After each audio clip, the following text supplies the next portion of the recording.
Okay, here we are on our third series of our construction here at Binyan, Laguna. And makikita mo ang dami nang nangyari, no? Para bang we're now off the ground. Our last series, you know, last time before you left, Right. malalim pa ito ng ilang metro eh. So deep, like around 3.5, right? Meters, yes. And then ngayon, we're off the ground. We have all of our columns already. So, ang ibig sabihin dito, we are now ready to go. We are now ready to go into the second floor of the structure. Can Yes. you tell them what is inside of this? Okay. What did we put inside? Inside of this is, of course, the foundation. But then better si Engineer Ariel ang magsasabi kung ano exactly. Back to you because this is more importante Back kasi to ito you. para sa mga gustong magpatayo ng bahay. Especially para sa mga Yes, gustong, Doctor. regal homes. Yes, sir. There's some magandang paggawa. Well, it's a basic, simply put, what we have underneath, we're done with the footings and footing tie beams and grade beams. We have 2 layers of subterranean beam system that should protect the house from the liquefaction When you say characteristic. subterranean beam Below ground. Okay, that's below ground. Yeah, that's below ground. And then, so what we're having right now is we're just proceeding with the construction above ground, which is what we call the superstructure. Compared with what we underwent below ground, the one we're doing here above ground should be fairly easy. Again, we're counting on good weather and good conditions for us to proceed trouble-free. So inside the subterranean ground, Below ground is structures. what did we establish? Did we put rocks, gravel? I don't Okay. know, or whatever. Okay. So how did we structure the layering of that? Yeah, the existing strata, the existing soil conditions required that we install footing tie beams and grade beams that should mitigate the possibility of future underground movement and Is liquefaction. this the one, Buddy, they were saying, you put the bakal? Yes, the crisscross Tama ba yun? para I remember. Hindi, Tama ba yun? I don't know, No, kasi basically earthquakes are Yeah, okay, that's in nature, no, it does not sway left and right only. Remember, guys, only regal homes builders would explain like this. Naku naman. Tapos Diba? some earthquakes go up and down. So we need Yeah. to protect our site, our structure from any movement in any direction. Either way. Yes, Either kaya nga up or makikita down. mo, I mean, okay, talking on a more on a bigger, on a grander scheme, that's why new buildings now they're on bearings, right, engineer? Because they can just roll from side to side, or yung parabang even if the earthquake is yung parabang vertical, hindi mako-compromise yung structure. So, dati, kahit nasabihin mong matibay ang semento na ginamit mo, nakapako ka lang sa lupa for the old buildings. And if I'm not mistaken, this was implemented way back in 2008. In 2008, yung parabang all buildings built after 2008 have this type of bearing. All buildings before that, wala. So this is also what you might want to consider when you're shopping for a condominium. Not to put down the older buildings, but these are the technologies that were developed on or around that year. Okay. Yeah. Well, older buildings relied on over-design.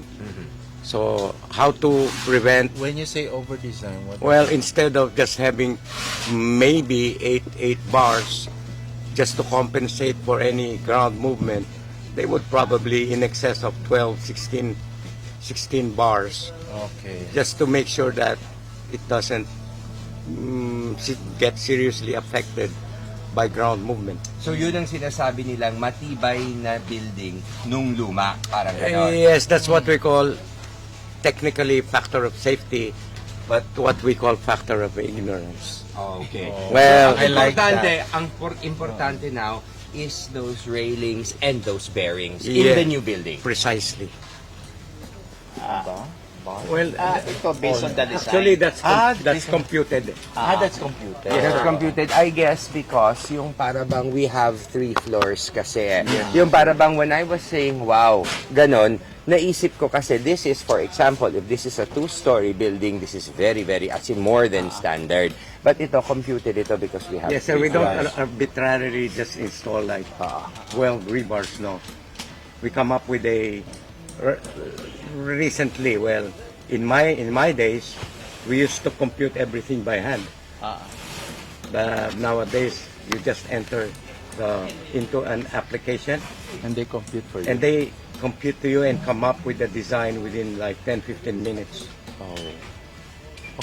So they know better, they know more, and they have a lot of tools at their disposal. So before we were doing it like manually for maybe a month or so.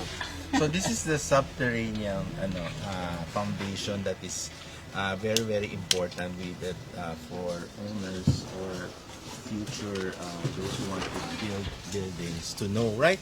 Yes, Okay, so because safety is really the most important thing sa lahat. I mean, what good is your structure if it's not gonna last? We want to build everything to last. true. Okay. Okay. So where are we? So now, what we're expecting, ito ngayon, Sir Gary, ngayon, if we're going to talk more, ano ang may expect natin within the next, siguro we plan to shoot in another 6 weeks. Ano na ang magiging, natin, development dito in the next 6 in weeks? another 6 weeks siguro na mayroon na tayong Second floor. Tapos Third we're floor. going to third floor. Yun, pa third floor na tayo. There's like this one. Okay. Uh, Okay. And then another thing also is yung para bang I'd like all of our viewers to know that we were really worried about the weather nung time na yun Tell na them it about was that. going to be rainy and everything. But when we were talking about that na last episode, lalo na nung naghuhukay tayo. But as you can see, since eto ay nasementohan na, we're not worried anymore about any rain. So kahit na bumagyo dito ng bumagyo, okay na tayo because we're already off the ground. Syempre, it would be nicer if it wouldn't rain so that we would not be walang mga setbacks. Pero in terms of safety, wala na tayong issue ngayon with regards kahit umulan pa yan Which ng was araw-araw. what we were worried about, diba? During the time that During we the were time starting, but we were yung para bang God's graces were on us and natapos natin until this point and we are already in the safe zone. Okay. Siyempre, it would be nicer, the sunnier, the faster we can move.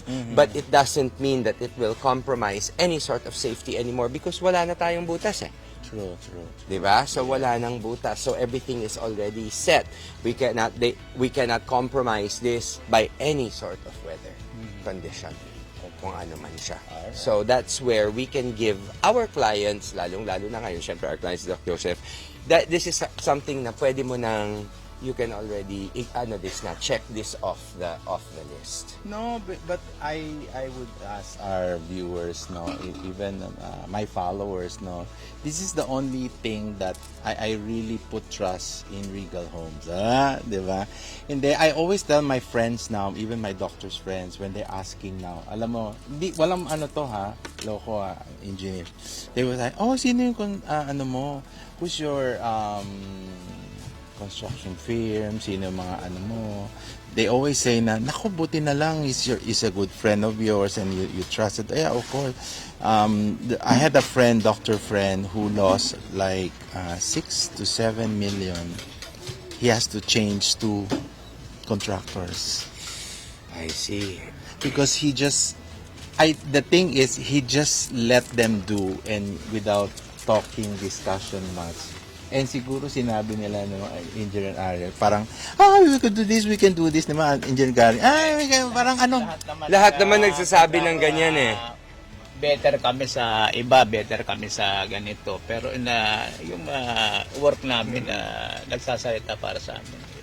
Alam mo, kaya pala ako nakaka-receive ng bigla na lang ako nagkaroon ng 2 awards dahil pala pinopromote ako dito ni Doc Joseph. I just got emails yesterday for the company Netizens I Choice. promote you. See? So siguro it's through the promotion of Doc Joseph. Di naman.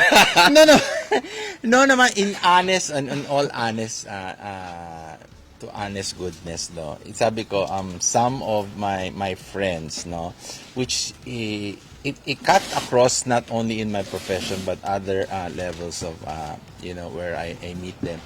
They're very interested in, especially when I come out with this, they say, alam mo, problema yan. Yung mga electrical, problema yan. Yung hindi.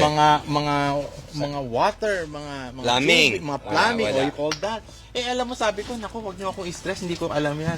The only thing I know is to operate and, and connect arteries and arteries.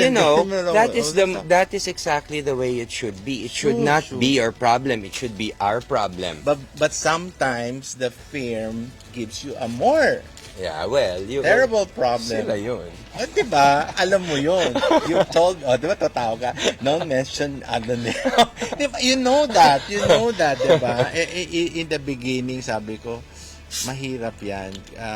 So sabi ko, it's good na the choice was really right in time, in due time. So, for all my supporters, alam mo yan, ha? Oo. Tapos, you have Regal Homes really take care Ay, of your... mamaya tatanungin ko si Engineer Troy kung ano ang masasabi niya sa mga lahat ng mga sinabi ni Doc Joseph mamaya for another episode. Yeah. Basically, this is where there's really nothing much to say here. We're just doing a sort Right. of like a progress report, progress Right. episode. But we can ask Engineer Gary or where is the place that we initially Eh, Doctor's office. Doc Joseph office. Yeah, this is the ground floor. Ground floor. This is going to be the office of Dr. Joseph. Ah. The LED will be here. And so para bang, we'll show you how to do space planning. That should be an exciting episode. And we're starting space planning. Kung paano natin... Where's your standee? Ha? Wala Because pa. you'll be commercializing the machine. In the front. Secret Yun. Secret pa yun. Later on na yun, pagka natapos ang lahat. Pero ito kasi ngayon, this is the ground floor. Here. So as So we go around? Yeah, this is the ground floor. So, Sir Gary, if this is Doc Joseph's office, ano naman ito ngayon? This is the comfort room for the office of Okay, this is the comfort room. So, we can see dito. So, wag na maging graphic tayo ng konti kasi nagiging makatotohanan naman tayo. So, eto... Will, now I see, we used to see the comfort room and everything. Yes. So when you look at it, Ito yung anatomy. Dito dadaan ng ihi. Dito dadaan ng ihi. Hindi lang ihi po ang dumadaan dito kung hindi yung number 2. Pero siguro, alangan naman sasabihin ko pa yon, di ba? Alam nyo na yan. So, tingnan mo, dyan na yung mga butas na yan. There, yeah. Oo. it won't stuck underground. No. Really me, right? No, here. And then, ito naman, sana ito ngayon. Sana tayo ngayon. This is the machine room. Machine room. Okay. This is a pantry area. Mm-hmm.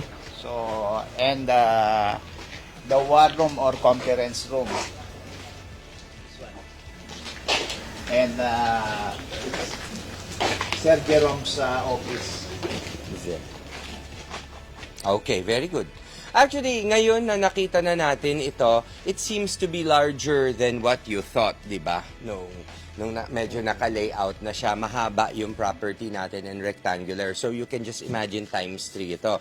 We have this, we have the second, and we have the third floor. Right. So it's quite spacious. It's not, I don't think you will lack space. Right. And since this one is ito, anong area ito? I think this is for the kotse? Hindi. For the stair. Stair ito. Going up. But di sa underground meron May foundation din to. May space pa. May space doon na we can utilize this, as storage area. Yeah. Sa under. And the reception, And reception will be put there in this area beside the columns. Okay? So antabayanan natin ito till the next episode. Yeah. Mas magiging exciting na ito kasi ito, progress report lang, nakikita natin kung ano ang nangyayari. Ito yung wall natin, no? Siguro pakita na rin natin. Itong layout na ito ng hollow blocks, this is the wall. And then meron, nakikita mo may mga steel rebars din tayo dyan. This is a support. Yeah, yeah. So, siguro we're on the third now. I think we're going to be able to do a series of 6 dito until we finally finish the drawing. By the next meeting, ganito pa rin, pero asa sa second floor na tayo. Okay. okay, question. What is the height of the ceiling here? Okay, kasi is this already the height? No, no, higher. I think it's this one. Saan yung ano natin? I think if I'm not mistaken, it's this one, no? Is Higher this the than sign? that. Higher than this. Yeah, we're at 3.42 floor to So floor. a 6-footer patient of mine can come in, Easy. and don't Of have course. Easily. Kahit 7-footer. Kahit Ano 8 dyan? footer. Hindi na bali, malay mo. Mga 8 footer. Oo. Ganon nakahaba rin yung nakasayad din, ano? So this will still go up. Yeah. further. Mhm. Yes, sir. Dito sa office mo, high ceiling. The office is higher ceiling than the rest of And that's what yeah, you want. yeah. That's what I wanted to make naman a distinction. It's not just a room. It's really the clinic, really the office. 'Di ba? Parang when you're there, you don't feel like you're at home. Yeah, again, di ba promotion talaga. Only Regal Homes will tell you what is nice to do, and the height, with their engineers, the team will tell you what is appropriate. Sometimes even if you wanted to push this, they will tell you no, because clinic should be at this height and this format or whatever, right? Tell Oo. them. Yes, at saka isa pa ang napansin ko nung nag-uumpisa tayo, mag-isa pa lang tayo. Ngayon, ito na yung barracks natin. Yes. Ito na yung barracks natin. Marami na. Dati noon maliit. Look at Maliit the pa. barracks. Ngayon, maganda na ang barracks natin. So, komportable ang mga workers natin who are staying here. And if they're comfortable, then definitely there is... And this one, okay, forgive me for, look at guys, kaya talaga magpagawa kayo sa Regal Homes. Ilan na yan? Look at how tight it is, This is how we tie our vessels. Look at it, it's intertwined. I don't know, I haven't seen really. But this is the first time, parang tight na tight siya when you really bang it. It's Well, that's the minimum requirement.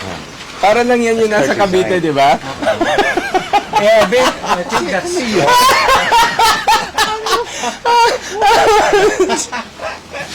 Okay. Is that the same or is No, Anyway, we will talk. Sige, until next time. Until next time. We're having fun now. Next time, marami na tayong kakainin. Yeah, So, until the next episode, muna tayo ngayon? Let's have picture. Okay, let's have a picture. Engineer Troy! Here, let's come here and have a picture. This is the third episode of Doc Joseph's Empire. Ito si Engineer Troy. Troy, anong masasabi mo ngayon? This is para bang hindi. How do you feel that we've gone this far? Feels I feel really proud and happy for Doc Joseph, and I hope that as we continue to build on this, it gives them also a bit of a drive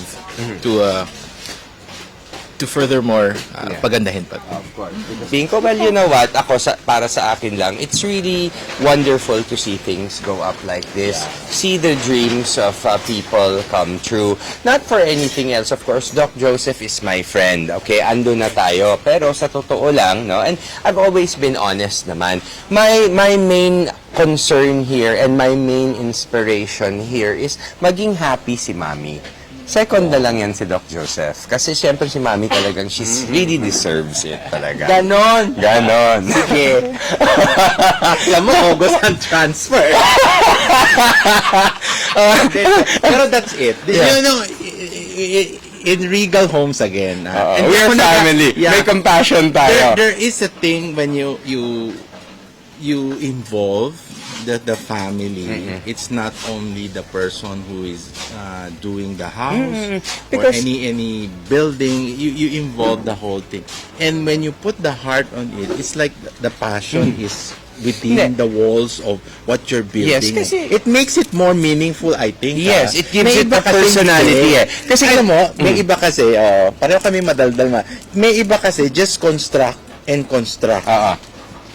You get what I mean? Yes. Ngayon kasi, Kaya Regal Homes kayo. kaya ngayon kasi isipin mo, kahit hindi ito naiintindihan ni Doc Joseph ngayon, dahil ito pa lang ang nakikita Pilit niya. maintindihan. Hindi. Pero once na nakatayo na ito, once na nandyan na si clinic, once na nandyan na si pantry, may flashback ngayon kung ano ito dati. So, naiintindihan mo kung paano siya tumayo. Yeah, yeah, Maybe now you won't. But when you see the finished product, you will understand kung paano siya umabot sa ganun. Right. And some of my friends who are, beyond, my profession would ask, why are you going to the site? You really look at it. No, because I want to understand. And they make me, the team makes me understand part of it. Because I'm not really a engineer or an architect in a sense, though, but I try to understand. Later on, when people would try to ask, can you refer me or recommend me? Then I can say, diba? From the ground, if ever this comes into reality in the next few months, when I sit in the office, I will say, alam mo ba, nasa ilalim, ano to, how they did Kambing. it. So, dyan ang kambing na Andiyan ang kambing. sacrifice ng engineer. Ah, diba? Okay.